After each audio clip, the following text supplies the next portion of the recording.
Welcome to The Explainer. We're jumping right into things today because we are looking at some incredibly dramatic, highly charged human stories that really define Australian workplace law. We're going to explore that super fine and honestly sometimes really blurry line between being legally fired and being unlawfully forced out of your job.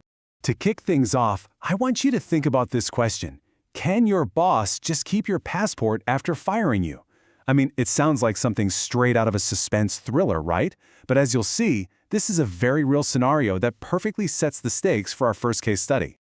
Just to give you an idea of how abrupt and devastating these situations can get, take a listen to this quote straight from a recent Fair Work claim. The employee was verbally informed of termination by store managers in the car park 2 days after Christmas.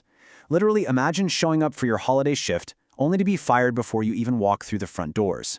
That is exactly what went down in our first case, Yi-Ting Yang versus Panda Mart. So let's get right into case study 1, the stolen passport. The first thing to understand here is the complete and utter lack of a paper trail. Yi-Ting Yang was working what's essentially full-time hours, right? 8 to 10 hours a day, 5 days a week. And her pay? Just $24 to $26 an hour, paid entirely in cash. She never received a single payslip, and absolutely none of her standard legal entitlements were paid out. This total absence of official record-keeping really laid the groundwork for some severe exploitation. So let's track how this whole thing escalated. She gets hired in February 2025. Then we hit that brutal car park firing on December 27th. But notice how incredibly fast she acts here. She filed a Fair Work Commission unfair dismissal claim the very next day, December 28th. Now compare that to the employer. It actually takes them until May 4th of the following year to even respond, and they do it with just one single email. By the time June rolls around, the Fair Work Commission hearing proceeds completely unchallenged, all because the employer simply didn't show up. The gap between these two sides is just massive. You've got the employee's reality, fired without warning, and, chillingly, her employer is still holding on to her original passport and visa documents. Then, you look at the employer's defense. It was literally a single email where they claimed they didn't even know who she was, threw in some totally unsubstantiated claims about visa breaches, and then just ghosted the hearings. The biggest takeaway here is Panda Mart's complete failure to mount an official defense, combined with their outright refusal to give the worker her passport back. Well, as you can probably guess, the Fair Work Commission came down hard. Looking at the facts, they found absolutely no valid reason for the termination. 0 prior warnings about her performance. They called out a complete lack of procedural fairness. And they didn't stop there. They explicitly described the company's behavior of paying entirely in cash and confiscating her passport as a flagrant disregard of Australian laws. Which brings us to the financial fallout. $14,269.46. That was the final compensation the Commission ordered, plus over $1,700 in unpaid superannuation. But arguably, the biggest deal here is that the Commission viewed the withheld passport as such a serious violation that they made an urgent referral straight to the Fair Work Ombudsman to investigate further. Okay, so that first case, pretty clear-cut, right? But before we dive any deeper, let's quickly ground ourselves in the actual legal definition. Unfair dismissal is basically when an employee is let go in a way that is unjust, harsh, or unreasonable, without a valid reason, a clear explanation, or any procedural fairness. Keep that exact framework in the back of your mind because it's absolutely crucial for our next case, which, well, it gets a whole lot trickier. Because here is the million-dollar question. What happens when the employer denies firing you in the first place? What if they literally say, hey, I didn't fire you, you walked out? Suddenly, we're in a much more legally ambiguous and, frankly, emotionally charged territory. Let's see how this plays out in case study 2, the tailor shop. I want to paint the picture for you. It's March 26, 2026. Staff are just going about their day in the shop, and a radio news report comes on discussing the war in Ukraine. This sparks a deeply personal, incredibly heated shouting match between a Russian-born employee, Elmira Ilanova, and a coworker.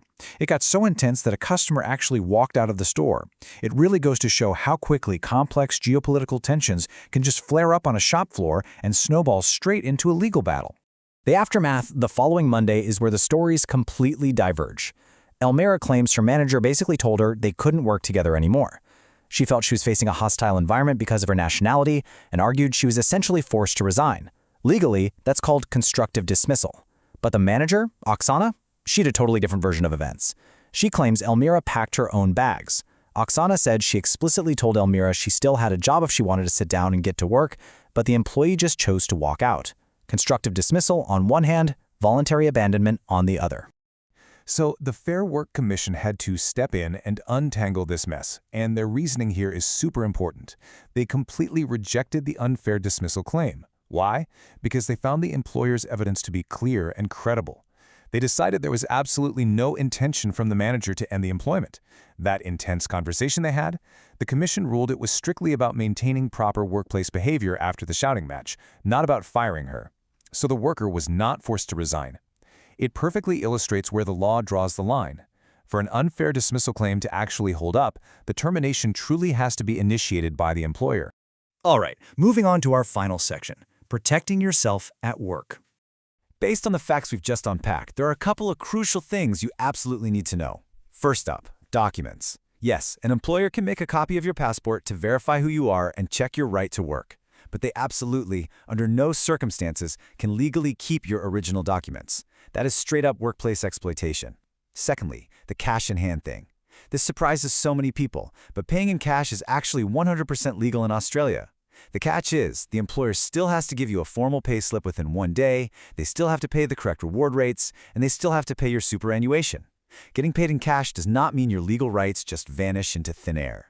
If you ever find yourself caught in a toxic workplace or facing a potential unfair dismissal, here is your game plan. Step 1, document literally everything. Keep the texts, save the emails, and write down incidents with exact dates and times. Step 2, know your rights under the Fair Work Act. You need to understand the difference between an unfair dismissal and a legally justified layoff. Step 3, don't go it alone. Seek expert representation to help you navigate what is a very complex system.